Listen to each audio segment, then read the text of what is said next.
Bonjour, dans cette vidéo on va regarder donc comment intégrer des objets contenus dans des écrans du logiciel Ludiscape. Donc le contenu c'est quoi? Euh, voilà, donc le contenu c'est quoi? C'est des zones de texte, c'est des images, c'est des infobulles, c'est des boutons actions. Donc on va voir dans ce module comment intégrer et comment manipuler ces objets. On va voir aussi comment les animer, comment on va pouvoir bloquer les objets dans l'écran, comment on va pouvoir utiliser le mode masque. On va voir l'objet zone de texte, l'objet image, l'objet infobulle et l'objet bouton action. Tout ça donc dans ce module R2. Donc les objets contenus, comme son nom l'indique, vont permettre d'intégrer du contenu dans les écrans, donc du contenu textuel, des contenus images, des contenus infobulles ou des boutons actions qui vont nous permettre d'aller vers la page suivante, la page précédente. Donc ces objets, on voit ici qu'ils sont placés. On a ici une zone de texte. Ici on a donc un objet image qui contient donc une image et ici une autre zone de texte, trois objets. Pour les sélectionner ces objets, on va utiliser le curseur de notre souris, on va cliquer une fois dessus. Quand on sélectionne donc un objet, on voit qu'il y a 8 poignées qui apparaissent sur les côtés.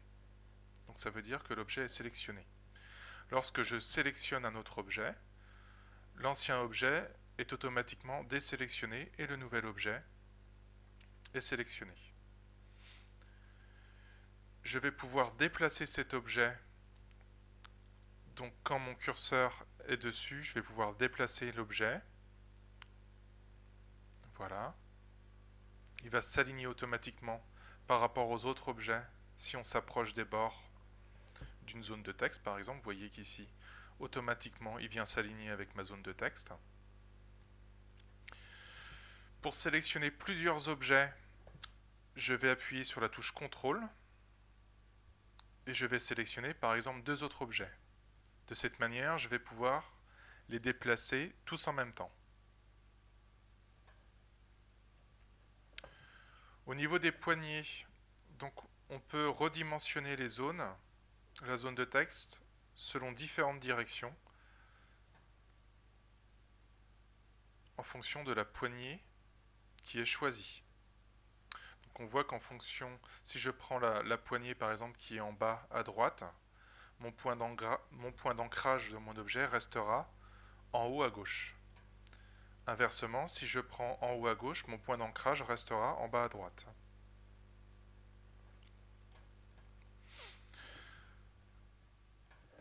Sur une image, si j'utilise une poignée donc en bas à droite, le ratio de mon image, c'est-à-dire la hauteur et la largeur, resteront constants. Par contre, si j'utilise des poignées qui se trouvent en haut, en bas, à droite ou à gauche, on va voir que mon image se déforme. Si je souhaite retrouver mon ratio, donc je vais employer une poignée en bas à droite ou en bas à gauche. Sur une image, j'ai une poignée supplémentaire qui apparaît tout en haut, ici qui est une petite icône de rotation qui va me permettre de faire une rotation au niveau de mon image.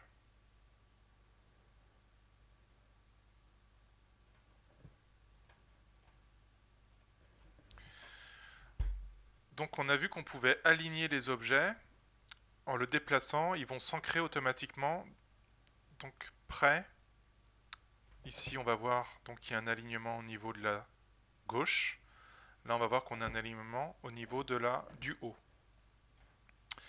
Si je souhaite aligner automatiquement trois objets, donc je vais sélectionner un objet, je vais utiliser la touche CTRL pour en sélectionner plusieurs.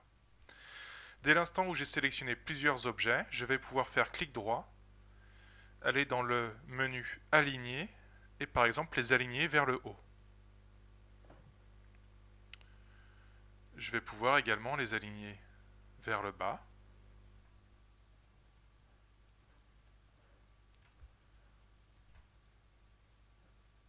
vers la gauche ou vers la droite.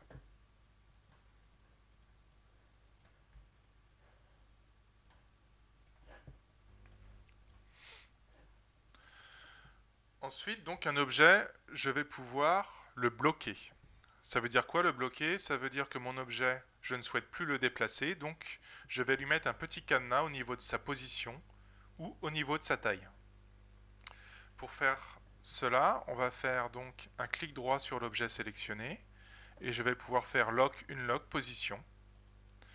Donc là, on voit qu'il y a un petit cadenas jaune qui est apparu en haut à gauche. Je ne vais plus pouvoir déplacer mon objet. Si je lock, unlock la taille, je vais plus pouvoir redimensionner mon objet. Donc ça peut être pratique s'il y a un objet que j'estime qu'il ne va plus être déplacé au cours de la création, je vais pouvoir les bloquer de façon à ne pas les déplacer par inattention ou à les redimensionner sans faire exprès.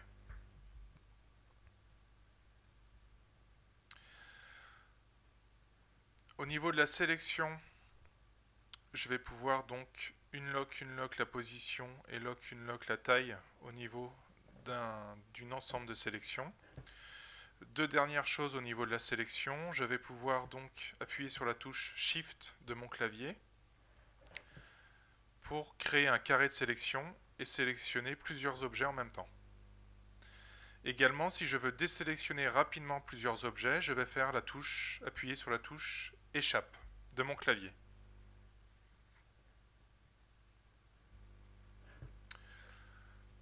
Ensuite, nous avons le mode masque. Le mode masque, c'est encore un nouveau mode qui va nous permettre non seulement de bloquer un objet, mais de le rendre complètement inutilisable et non sélectionnable une fois incrusté dans l'écran. Donc si je sélectionne mon image ici, je peux faire affichage, passer les objets en masque. Donc si je fais ça, je vais avoir une boîte de dialogue qui dit « Voulez-vous passer ces objets en mode masque ?» Je vais faire « Oui ». Et là, mon objet est totalement incrusté dans ma présentation. Je ne vais plus pouvoir la sélectionner, la modifier, je ne peux plus rien faire. Donc ça va être pratique si on a une image qu'on estime bien placée, sur laquelle on va travailler et venir rajouter des objets. On va venir l'incruster au fond et elle va devenir complètement partie intégrante du fond de mon écran.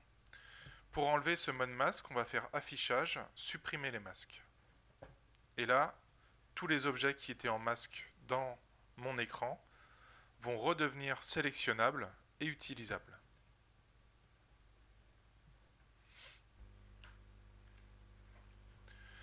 Ensuite, nous avons l'animation.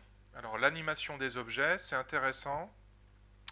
On va pouvoir dire à nos objets, je souhaite que tu apparaisses par le haut, par le bas, par la droite ou par la gauche, ou alors que tu fasses une rotation sur toi-même. On va pouvoir mettre des micro-animations au niveau de l'affichage de notre écran.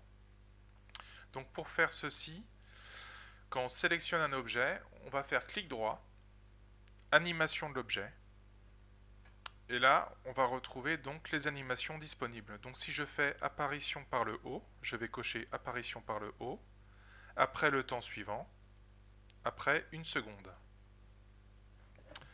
Là, quand je lance ma présentation,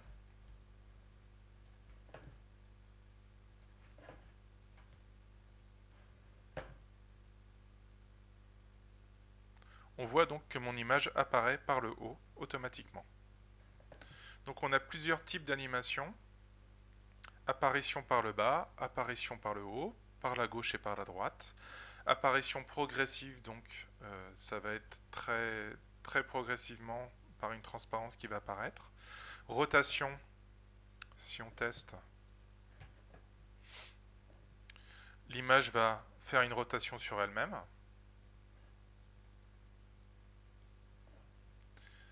Dance Y, ça va être un flottement dans l'air. Donc voilà, nous avons différentes animations, et ces différentes animations, donc vous pouvez les tester une par une, afin de regarder ce que ça donne au niveau du rendu. Sachez également que vous avez un raccourci, donc c'est la petite étoile jaune qui se trouve en haut lorsqu'on sélectionne un objet, qui va permettre d'avoir accès aux différentes animations de manière raccourcie. Donc là on va voir apparition vers le bas, apparition par le haut. On va pouvoir modifier l'animation pour observer rapidement l'animation. On va pouvoir changer rapidement l'animation, sachant que la première icône permet de supprimer l'animation tout bonnement. Donc on va se retrouver avec une petite étoile blanche. Donc voilà pour la sélection, le blocage et l'animation des objets. Maintenant tout de suite on va regarder donc les zones de texte. Alors les zones de texte,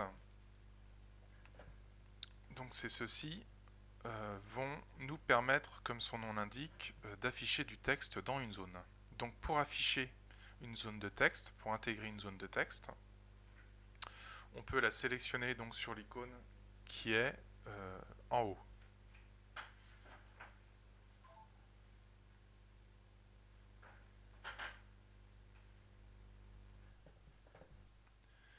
Donc je sélectionne ma zone de texte. Ici, donc j'ai un petit message qui me dit veuillez placer l'objet sur votre écran. Donc là, je vais placer mon objet ici. Donc pour sélectionner le texte, pour l'éditer le texte, on va double-cliquer sur notre objet. Donc je double-clique. Et là, je vois que j'ai mon texte qui est en mode édition. Donc je vais pouvoir modifier mon texte, tutoriel contenu R2. Pour enregistrer le texte modifié, je vais appuyer sur la petite disquette enregistrer. Ensuite, ce texte, je peux l'aligner de différentes manières. Pour cela, on va utiliser donc les petites icônes qui sont en bas à droite de l'objet sélectionné. Donc là, on voit qu'on est en haut à gauche. Si je souhaite un texte centré, je vais choisir celui-ci. Centré à gauche ou centré à droite.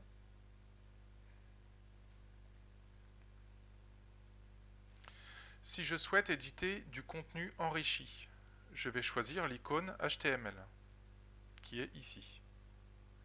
Lorsque j'appuie sur cette icône, il y a un petit éditeur de texte enrichi qui apparaît, qui va me permettre de mettre en gras un mot, ou en italique, de souligner un mot,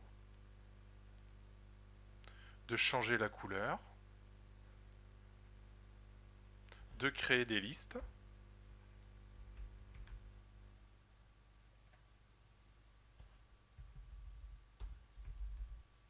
etc., etc. Je vais pouvoir également, sur un mot, créer un lien vers un site internet ou vers un fichier de mon ordinateur. Lorsque j'ai fini d'éditer mon texte enrichi, je le valide.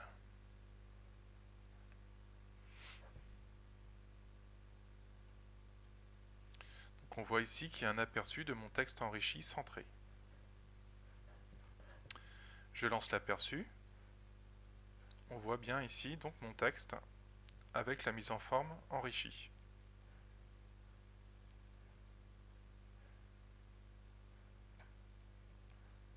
Ensuite, ce texte par défaut, il a une taille qui est de 18.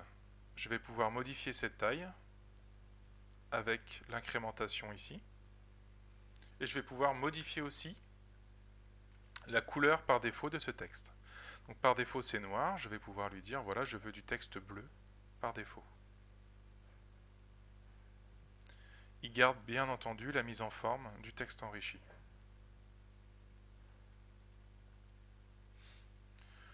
Ensuite, cette zone de texte, je vais pouvoir lui donner donc un format.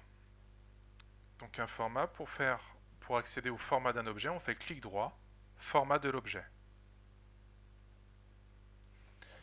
Donc le format de l'objet, ça permet par exemple de mettre une boîte englobante. Alors une boîte englobante, c'est quoi? Ça va permettre d'avoir un carré arrondi, une bulle de BD, une citation ou une bulle de pensée.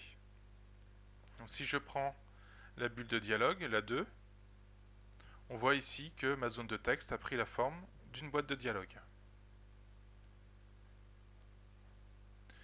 Donc la boîte de dialogue, c'est comme une bulle de BD, et j'ai un petit, donc vous voyez un petit point rouge que je vais pouvoir rediriger sur par exemple la bouche d'une photo, de façon à ce que lorsque je déplace ma zone de texte, la direction du dialogue change en fonction de la position de ce petit élément rouge, cette petite direction. Derrière, donc, je vais pouvoir changer l'épaisseur de ma zone de texte, et je vais pouvoir aussi changer le fond, le fond donc de la couleur de ma zone de texte.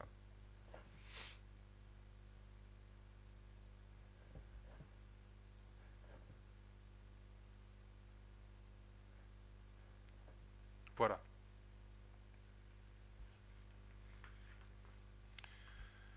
Maintenant, si j'insère une zone de texte un peu plus grande, je vais copier-coller plein de fois le même texte.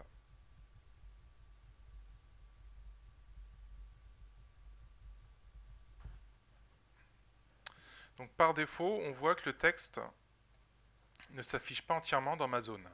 Donc quand je vais jouer mon aperçu, je vais voir que ma zone de texte s'agrandit automatiquement en fonction de la taille du texte. Si je ne souhaite pas que cette zone de texte s'agrandisse automatiquement, je vais pouvoir modifier le mode de rendu de ma zone de texte. Pour faire ceci, on va faire la combinaison de la touche CTRL plus T. Donc je vais sélectionner ma zone de texte et je vais faire CTRL T. Ici, on va voir que j'ai différentes méthodes de rendu de ma zone de texte. Simple, avec une scroll bar, ou avec une scroll bar et une image. Donc si je prends le deuxième mode de rendu, on voit ici donc une petite barre grise qui est apparue. Lorsque je vais faire aperçu, mon texte apparaît bien dans la zone et une petite scroll bar apparaît sur la droite. Si je fais CTRL-T et scroll bar plus image, la différence c'est que ici je peux charger une image dans ma zone de texte. Au niveau de l'aperçu, ça donne quoi? Ça donne un texte avec une image en regard. On va être dans le mode d'affichage qu'on trouve un petit peu sur les sites internet.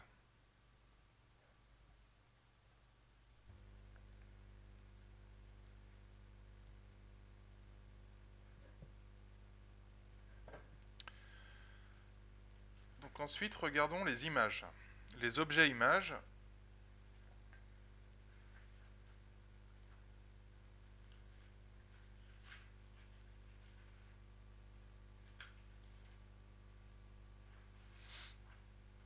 Donc un objet image, ça permet d'afficher un fichier image de type JPEG, PNG ou GIF. GIF animé d'ailleurs, ça marche aussi.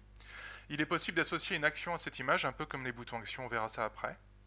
Et ce schéma peut servir à plusieurs choses. Par exemple, afficher un schéma, une photo, ou éventuellement mettre une image comme bouton action. Donc pour faire une image, on va choisir ici insérer une image et on va sélectionner donc une image.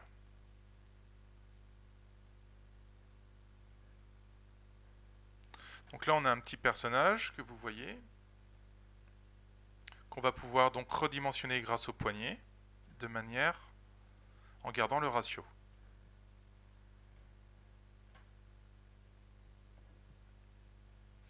Donc sachez que pour insérer une image, vous n'êtes pas obligé d'aller le chercher sur votre disque dur. Vous pouvez aussi le glisser à partir de votre système de fichiers directement dans le Discape.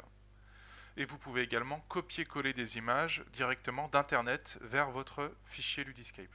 Donc vous n'avez pas besoin de tout enregistrer sur votre disque dur et de l'intégrer de cette manière. Si on souhaite modifier cette image, on va double-cliquer dessus et on va choisir Nouvelle image ici. Et là, on va pouvoir échanger une image.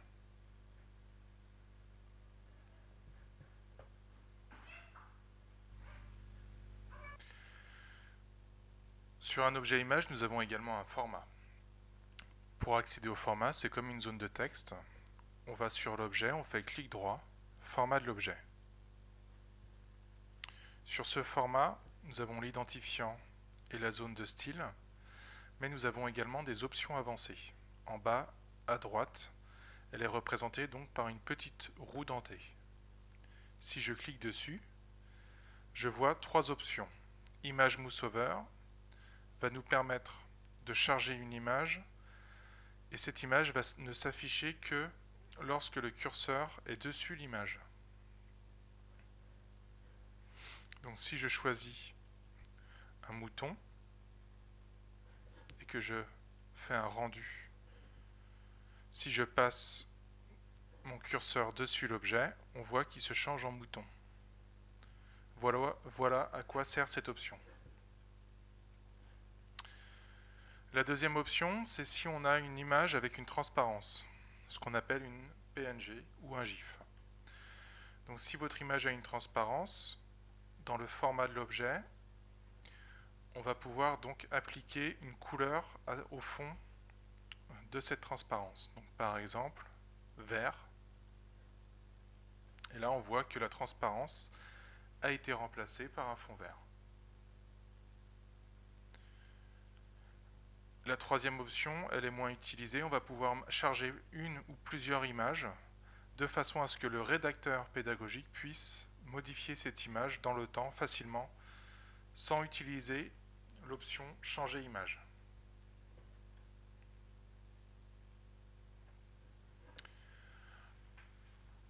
Ensuite, comme les zones de texte, on peut avoir différentes méthodes de rendu au niveau de notre image.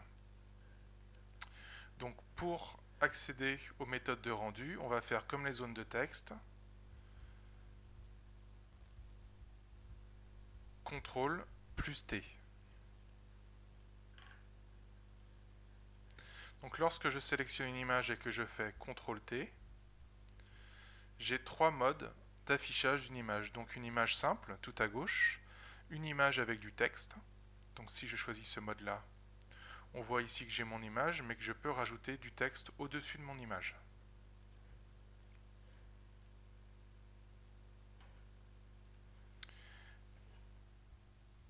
Et le troisième affichage, donc ça va être image zoom. Image zoom, c'est encore une autre chose, c'est quand on va passer sur notre image, elle va grossir légèrement.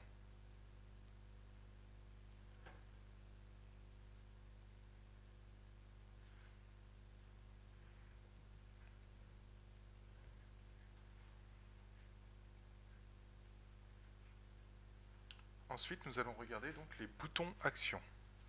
Alors, un bouton action, ça sert à quoi?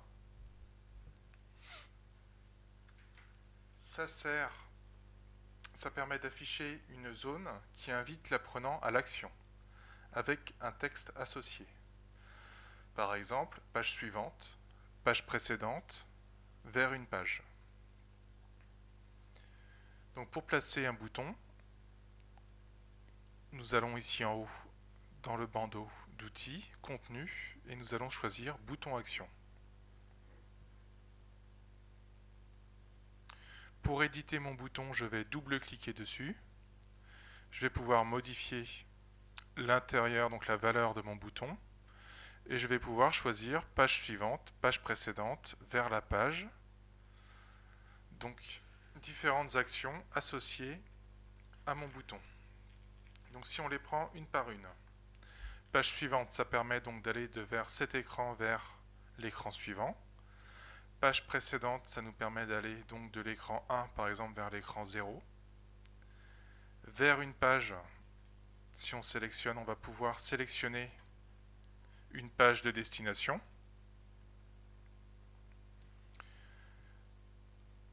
Page suivante, si OK, donc on va pouvoir passer vers la page suivante seulement si l'ensemble des objets questions sont validés dans l'écran. Exemple, j'ai un objet, donc j'ai un QCM ou un exercice à l'intérieur de mon écran. Tant que celui-ci n'est pas correct et validé, je ne pourrai pas passer à l'écran suivant. Donc il est très important celui-ci. On va avoir donc page suivante avec suivi. Donc si on a pareil, on a des exercices dans l'écran, on va pouvoir passer à la page suivante, mais on va avoir un écran qui va nous résumer les questions bonnes, les questions fausses, et qui va nous faire un résumé avant de passer à l'étape suivante. Nous avons pop-up. Pop-up, ça va nous afficher un écran que l'on souhaite sous forme de pop-up. Dernière page affichée, on va afficher donc la page d'arrivée. Donc si nous sommes sur la page 1 et qu'on va vers la page 3, si sur la page 3, j'ai un bouton action avec dernière page affichée et que je clique dessus, je vais retourner vers la page 1. Ensuite, nous avons la redirection conditionnelle. Donc redirection conditionnelle, c'est comme page suivante si OK, sauf qu'on va avoir deux conditions. Si les exercices de la page sont bons, on va aller vers une page. Par contre, s'ils ne sont pas bons, on va aller vers une autre page. Et enfin, on va avoir rejouer le son de la page. Comme son nom l'indique, ça permet de rejouer le son au démarrage de la page. Et télécharger un fichier, on va pouvoir mettre un fichier PDF, un zip ou tout autre fichier derrière ce bouton et le proposer au téléchargement à l'apprenant ou l'internaute. Donc par défaut, on est toujours sur un bouton qui a la valeur suite et l'action page précédente. Pareil que la zone de texte, on va modifier donc le texte et l'action et on va appuyer sur enregistrer à la fin.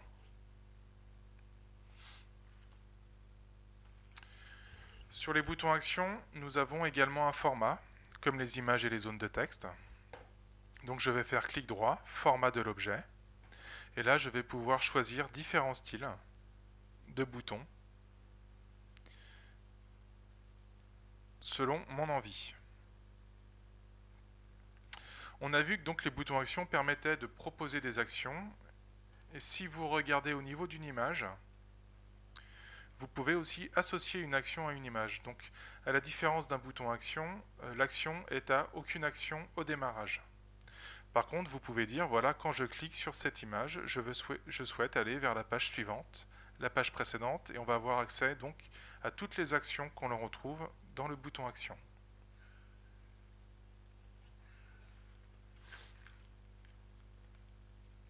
Donc pareil, hein, sur un bouton, on va pouvoir aussi l'animer. Donc le menu animation se retrouve sur tous les objets. Il y a une animation qu'on n'a pas vue tout à l'heure qui s'appelle apparition conditionnelle. Donc ça permet d'afficher un objet seulement si l'ensemble des objets questions et des exercices de l'écran sont valides. Donc ça va être intéressant, on va le voir dans le premier TP. C'est intéressant de le connaître, apparition conditionnelle. Donc il va n'apparaître que si les objets questions et les exercices de l'écran sont valides. Si les objets ne sont pas valides, l'objet n'apparaîtra pas.